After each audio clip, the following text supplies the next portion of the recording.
Hey, Mark Carvey here, and in this video I just want to explain a few things that I've picked up along the way and the questions that I keep getting asked around people not making enough money.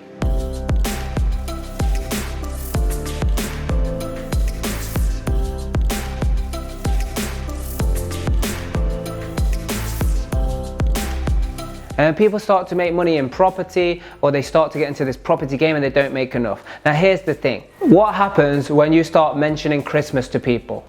Type it in the comments. What happens? What do people start saying? Do they start going, oh yeah, joyous time, excellent. I'll tell you something. I've been listening to Christmas songs in August. We're in the middle of November, and we've had these decorations up, and I've still got more decorations to go up. I'm excited. I am a kid at Christmas, and I love it. Like, why is this? I think one of the biggest reasons is because when I was growing up, I was totally broke. You know, my family, let me just tell you a quick story. This was actually something that happened where I used to see these videos and TV programs where, like, underneath the Christmas tree they had all of these presents, and the families were so happy and enjoying themselves, and I would imagine having that for myself and providing that for my family. Yeah, but I didn't know the true meaning of it, and I'm going to explain. But what really went on is I wanted to have that, so I used to take my previous toys and I used to wrap them up as well. I used to wrap paper and put them next to my other presents just so I could open some more, just so it looked like some more.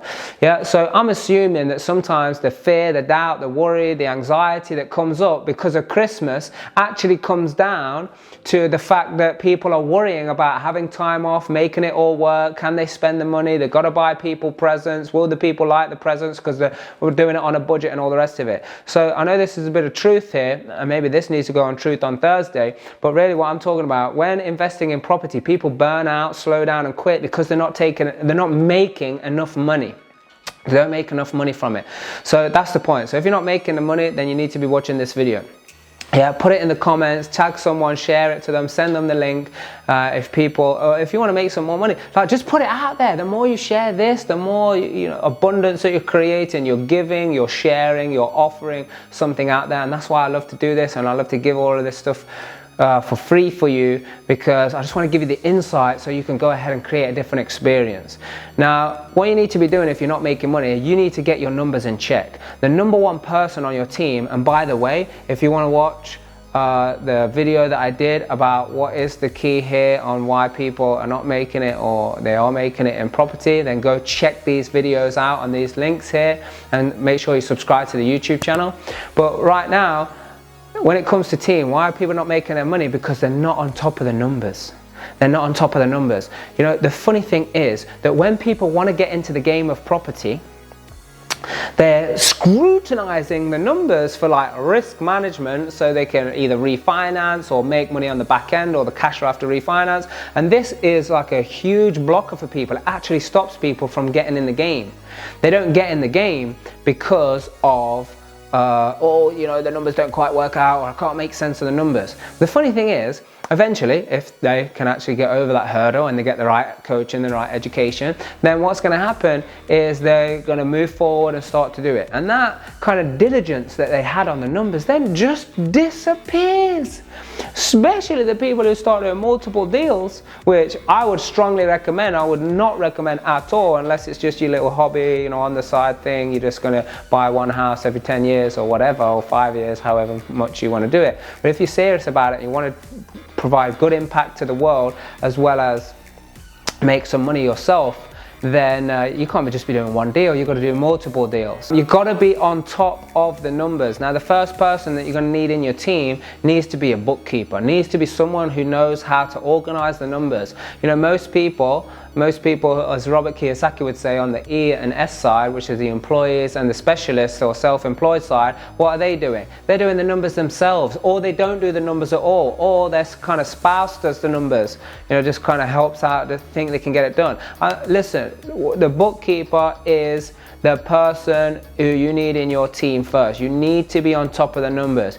If you're not making money, like, property works, it just does. I've made huge, massive mistakes in jobs. I've mismeasured things.